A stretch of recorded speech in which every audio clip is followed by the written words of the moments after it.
расман муҳорибаи рейтингӣ дар вазни сабуки UFC нӯҳум рақами рейтинг Бенил Дариюш зидди 13-ум рақами рейтинг Бенуа Сен-Дени рӯзи 16 ноябр дар турнири UFC 322. Ассалому алайкум дӯстон, хуш омадед ба шабакаи мо. Дар ин навор оиди тозатарин ва муҳимтарин хабарҳо аз ҷаҳони ММА гап мезанем. Лайкро зер кунед, мо бошем оғоз мекунем. шахсоне ки аз Москва ва Московский област хоҳиши гузаштани граница дошта бошед, пас мо ба шумо дӯстони худ Акай Умед ва Акай Ғуломро тавсия медиҳем ки тӯли чанд сол мешавад ки онҳо дар ин соҳа кору фаъолият мекунанд. Номерора канали Паҳлавон куҷа гирифтем, Акай Ғулом, Акай Умеда. Хай беҳтарин даъмати калон ки рафтем 100 рӯз граница гузаштем. худи ҳозир ба номерҳои дар рӯекран буда ё ин ки ба ватсапи номерҳои дар рӯекран буда занг занед ва бо ин дӯстони мо граница гузашта ҳуҷҷатҳои худро хуб кунед. Топови ҷангвари вазни сабуки UFC Педи Пимблейд боварӣ дорад ки чемпион Илия Топурияро ба нокаут равон карда метавонад. биёед суханҳои ӯро гӯш мекунем.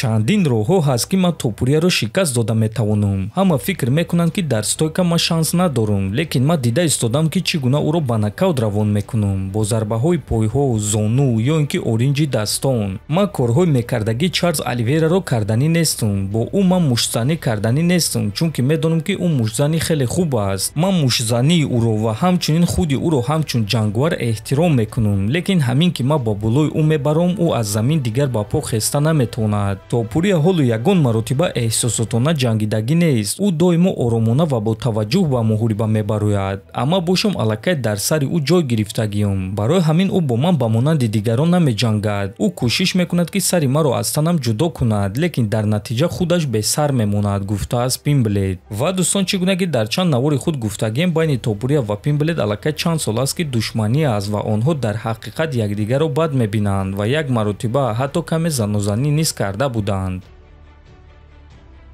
ҷангвари вазни сабуки UFC Матеуш Гамрот оиди муҳориба зидди Чарлз Оливейра фикрҳои худро баён кард.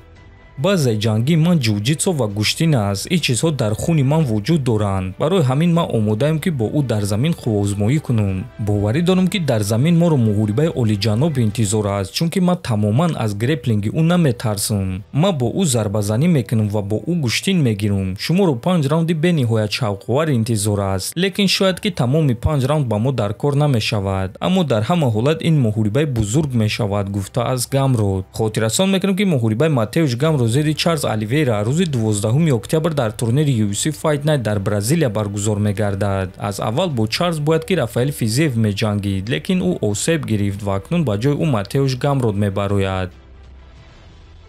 чемпиони вазни ним сабуки UFC Александр Волкановский дар муҳорибаи Ислам Махаҷев зидди Ҷек Дела Мадалена прогнози худро дод. биёед суханҳои Волкро гӯш мекунем.